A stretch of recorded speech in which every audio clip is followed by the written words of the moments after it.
I have a mirror there on the side in case you need it, but how many face tattoos do you have at this point? Uh, yeah, I'm gonna need it. I lost count.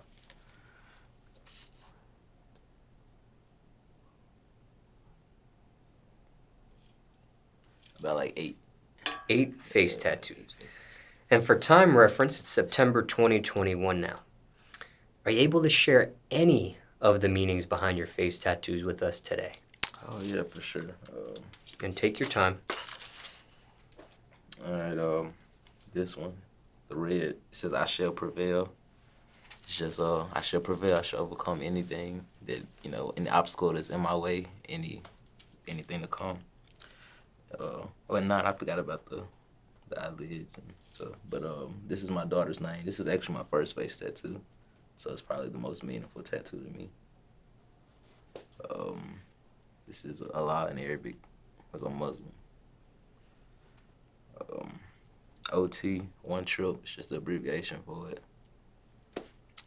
The thorn crown, it's like a representation of being the messiah of music. Coke Music, that was like an old label I started, Kings of Kings Entertainment.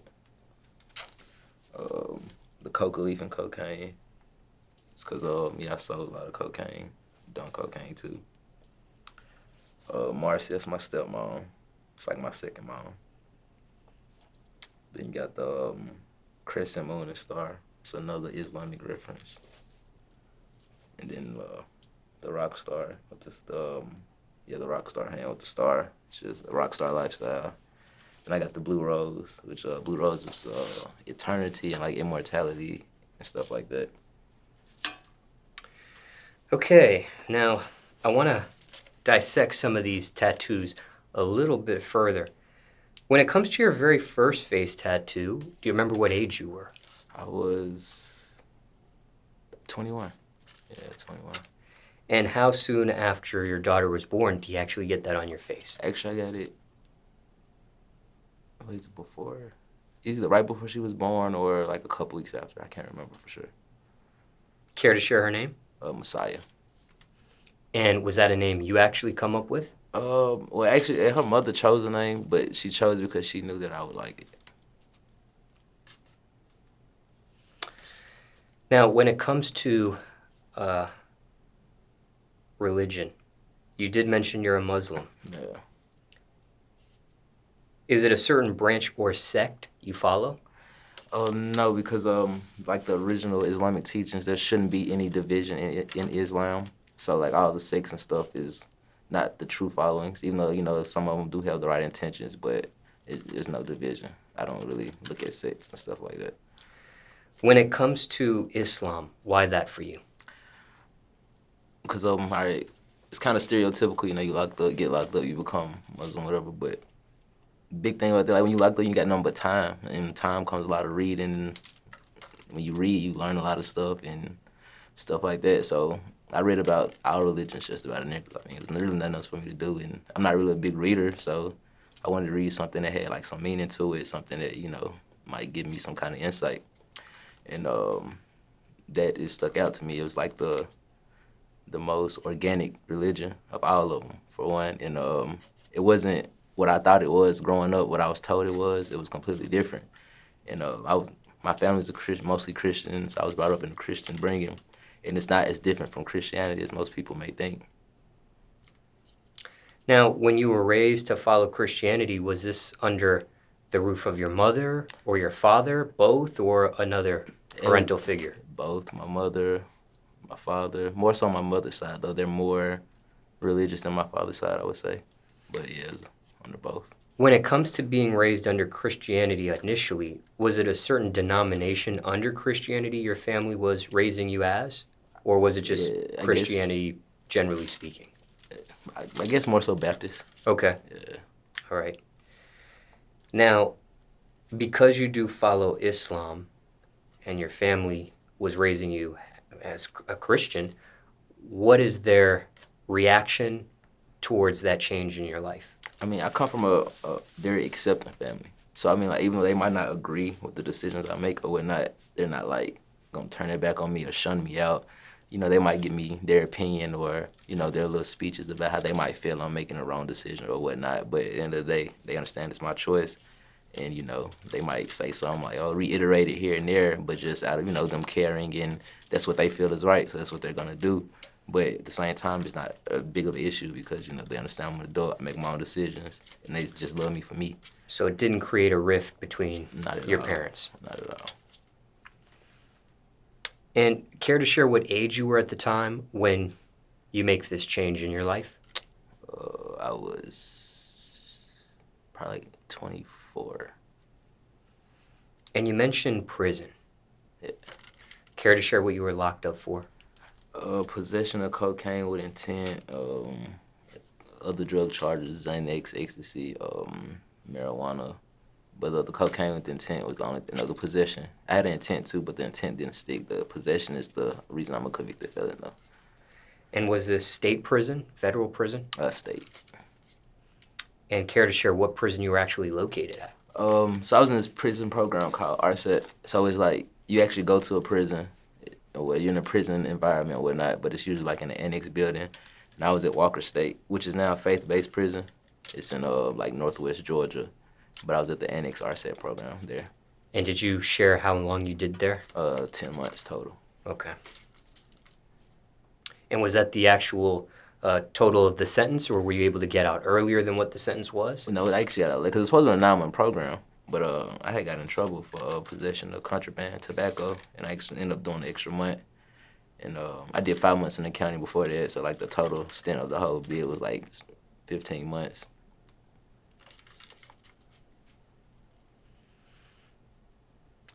Now,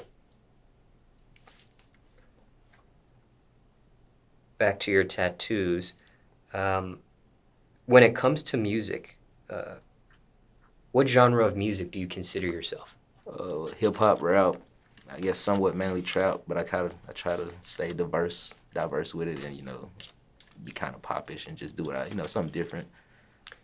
Kings of Kings, that's a label that doesn't exist anymore?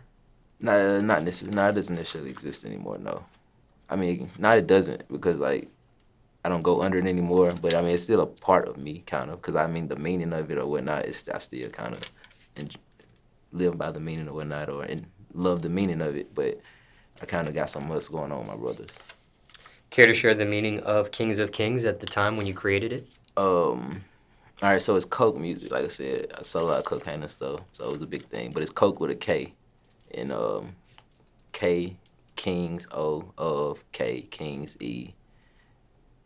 I mean, King of Kings Entertainment Music. So yeah, the E, I forgot about the E. So they make K-O-K-E, Coke.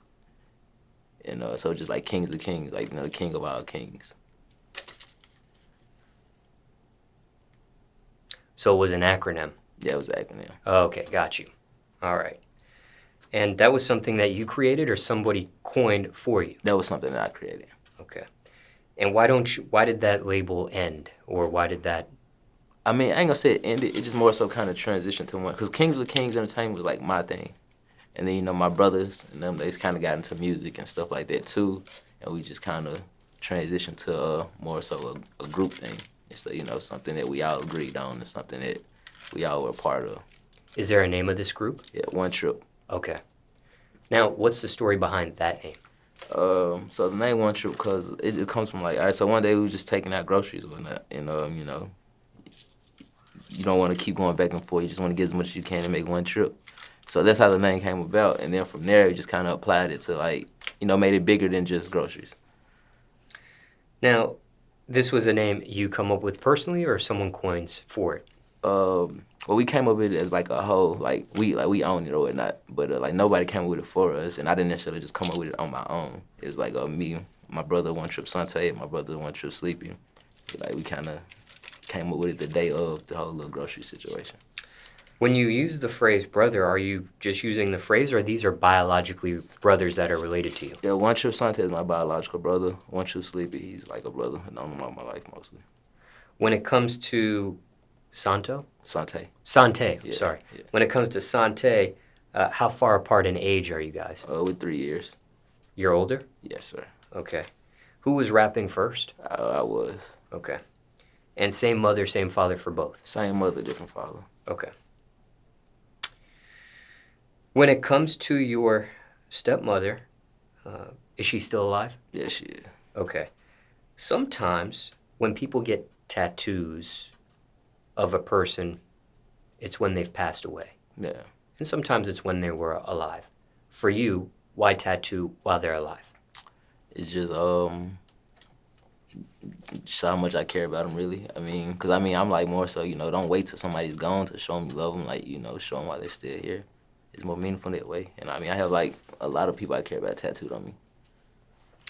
When it comes to your stepmother, what was her reaction when she finds out? When she found out, she was surprised but excited. Probably made her day that day. She had no idea this was coming. She had no idea you were going to do that. Nah, I just kind of did it. Like, I didn't even have no idea I was going to do it until I just did it one day. For you, and it comes to these loved ones in your life, your daughter, your stepmother, you could have put them on any part of your body, and you are tattooed on other parts of your body. Why your face for these two people? Well, by the time I got those tattoos, I was kind of like, my upper half was already covered. So it was just kind of like, yeah, like, my daughter, besides my daughter tattoo, like any other position of tattoo doesn't really have like a significance always here because it means now. How many tattoos do you have at this point across your entire body? I lost count. Like at this point, I'm just like one big gigantic tattoo. Like lots of hours, a lot of money put into it. Like I'm covered from the waist up. How much money do you think all of this cost? Well over 10 grand. Probably somewhere between 10 and 15 probably. Were any of these tattoos prison tattoos? Nah, not at all. They're all free world. I was like tatted like this before I even went to prison. What is your opinion of prison tattoos? I mean, they're pretty good actually. I mean, there's some really talented people in there, and the ink is made right. They actually last, and then you can always get them touched up in the free world as well, and they're a lot cheaper. Where you were stationed at for the 10 months or so, what were there people offering tattoos? At one point there was. This is why I didn't get tattooed, because at one point there was, but like I said, the program I was at, it was prison thing, part of a prison, everything, but since it's like a 10-month program, it's a little more stricter and it was full of snitches. So it's like anytime any contraband got in there, anything that wasn't supposed to be somebody told, because it's like now everybody getting out of 9 months, so it's just like, and then you getting out of 9 months, so most people weren't even trying to go above and beyond to those, do anything to those people, because it's a program, and a lot of people got their program because it was an alternative than getting more time. It's like a rehab program. And it's supposed to be rehabilitation before reincarceration. So you do the rehab program, you get this 9 months instead of getting the 10, because we're supposed to try to rehabilitate you and help you out first. So this is how we're helping you, and so they didn't. A lot of people don't want to mess it up. So the snitches kind of got away with what they did in there for the most part. Now, is there any significance on the location of your face tattoos? Like, is there a reason why some are on the right side of your face or the left side of your face or on your forehead versus, the lower part of your face? Nah, the only location is the money bags on my eyelids, because all I see is money. But other than that, like, nah, it's just there. Those particular tattoos on your eyelid, was that painful at all? I get that question a lot. But not, like, surprisingly, it was not painful, but it was very uncomfortable. Like, the whole time, you like, involuntarily blinking because you can't control it. So you just blink, because, like, it's like something, when something touch your eye, you blink without. So it's like the whole time you're just doing it. But the eyelid skin is so thin that the needle doesn't have to go as deep, so it's not as painful. Out of all your facial tattoos, which one do you think was the most painful? That's a hard question, because like face tattoos is probably like the least painful tattoos of them all. But as you get closer to the skull up here, those get a little more intense than the rest, I would say. Because you are tattooed on other parts of your body, I guess I'll ask you this. What part of your body was the most painful that you have a tattoo on? Probably the armpit. You tatted the inside of your armpit? Yeah, the inside, right directly under the armpit. And the whole entire time it was being put on you, it was painful the whole entire experience? It was the more painful of them all. Yes, like pretty tender in that area. And just to be a little bit more detailed, are you tatted on both of your armpits or just one? Both. And it was the same for both. Yeah. Now, do people mistake any of these face tattoos for something else? Uh, yeah. Sometimes this coca leaf gets mistaken for, like, I guess a marijuana leaf sometimes. But other than that, not really. Do you remember the order of your tattoos? I know the daughter was the very first one, but do you remember the rest of the order after that in which you got them? Nah, I don't. Did you use the same tattoo artist for all of them? For most of them, except for like 3 or 4 of them, I think. Care to shout any of them out? There's this guy named Gaddy. He's from South Carolina, but I haven't really been in touch with him lately. Is he the one that did most of the ones on the face? Yeah, most of the ones on the face. Care to share which ones? He did my daughter name. He did the I Shall Prevail, the Coke music. He did the money bags on my eyelids. He did the thorn crown. And he did this. And he did the blue rose here. And he did the Chinese lettering here. And yeah, that's misunderstood in Chinese. Ever met a tattoo artist that wouldn't tat your face? Nah. Any regrets on any of your face tats? Nah. Why not? I mean, because that have meaning to me, and I like the position of them. Never had a face tattoo covered up or removed? No. Now, when it comes to the mother of your child, what's the status between you two at this point? We're separated with co-parent. Why didn't things work out? I don't really know. Like, just, I don't know. It's not really a reason. It just kind of fell apart over time, I guess. Was it mutually like that, or was it one side versus the other of the fallout? It became, like I said, it was a slow process, and over time it became mutual. When it comes to cocaine, you've mentioned that you've tried it as well. Yeah. You've done it. Is it something that you've quit personally? It's something I don't do as often, yeah.